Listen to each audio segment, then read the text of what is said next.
Hindi pinayagan ng korte ang magkapatid na sina Vice Mayor Nova Princess Paruhinog at Reynaldo Jr. na pumunta sa huling araw ng burol at libing ng kanilang mga magulang.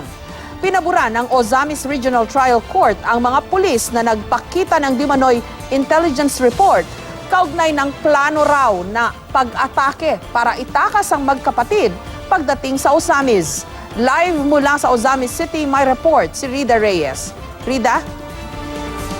Jessica, bagamat nakikiramay naman ang Ozamis RTC Branch 15 doon sa mga naulilang kaanak ng pamilya Paruhinog na namatayan ng mga kaanak doon sa madugong raid nitong July 30, mas binibigyang halaga raw nila ngayon ang seguridad at proteksyon ng mga kaanak nilang akusado na posible pa raw na malagay sa panganib ang buhay kung itutuloy ang planong pagpunta rito sa Ozamis City.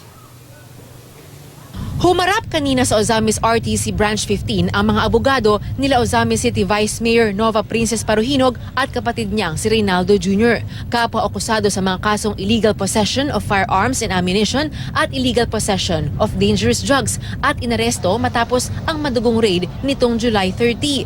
Sa pagdinig, hiniling ng mga abogado na mapagbigyan ng magkapatid na makauwi sa Ozamis ngayong linggo hanggang Lunes para sa huling araw ng burol at libing ng kanilang mga magulang na si Ozamis Mayor Reynaldo Paruhinog Sr. at inang si Susan na kasama sa 16 na nasawi sa raid.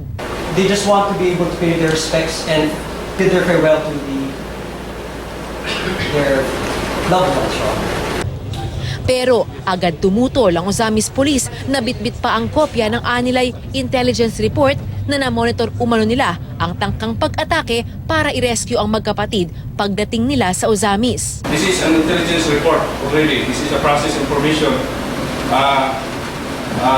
stating therein the threat of rescue, threat of attack during the burial of Mayor Adolfo. Agad na pinabura ng korte ang panig ng pulisya.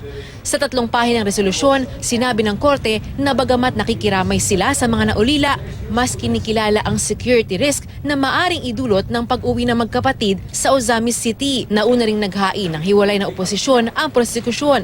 Maituturing umanong high security risk detainees ang magkapatid na Paruhinog dahil sa kanilang kapangyarihan at impluwensyang politikal. Non-bailable din daw ang mga kaso at mataas pa raw ang emosyon ng mga taga-suporta ng pamilya na posibleng magpaumpisa sa kaguluhan at maging banta sa kaligtasan ng mga akusado. The security of the accused, that's the primordial concern of the court.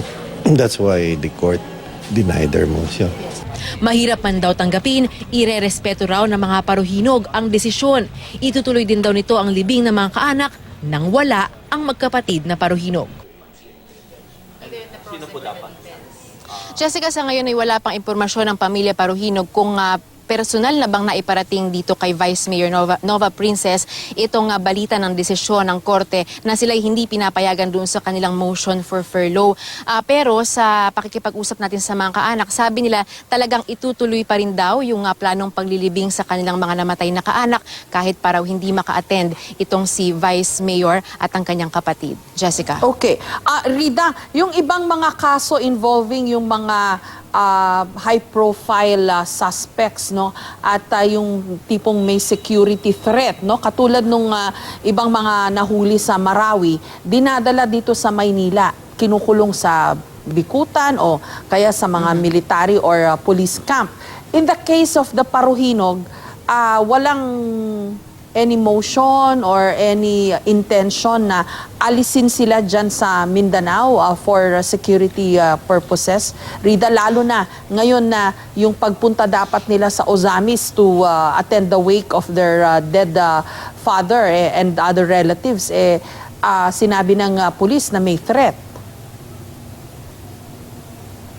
Yes. Jessica, in the case of the Parohinogs, ang sinasabi sa atin ng korte, since sila ay maituturing nga raw ng mga high security risk detainees, ay talagang hindi raw maaalis yung posibilidad na magkaroon daw ng transfer of trial or transfer of venue mula rito sa Ozamis dahil sabi nga nila, posibleng magkaroon ng pressure doon sa mga taong nag-handle o mag-handle ng kasong yan. Hindi pa naman nagsisimulan ngayon. In fact, wala pang mga motion na naihahain mula doon sa kampo ng prosekusyon at sa depensa kung para doon sa pagtatransfer nitong pagdinig. Pero inaasahan na raw, Jessica, nitong mismong branch 15 kung saan na-raffle itong kaso na posibleng mangyari raw yan sa mga susunod na araw dahil nga since maituturing na high profile case ito at high profile nga itong dalawang akusadong ito ay dapat daw sigurong pumili ng isang neutral ground which is in this case ang sabi nila mas mabuti raw na sa Maynila gawin ito dahil doon naman din daw nakabase yung complainants na PNP CIDG at doon din naman daw mas safe na i-detain muna itong dalawang akusado. Jessica. Maraming salamat sa iyo, Rida Reyes.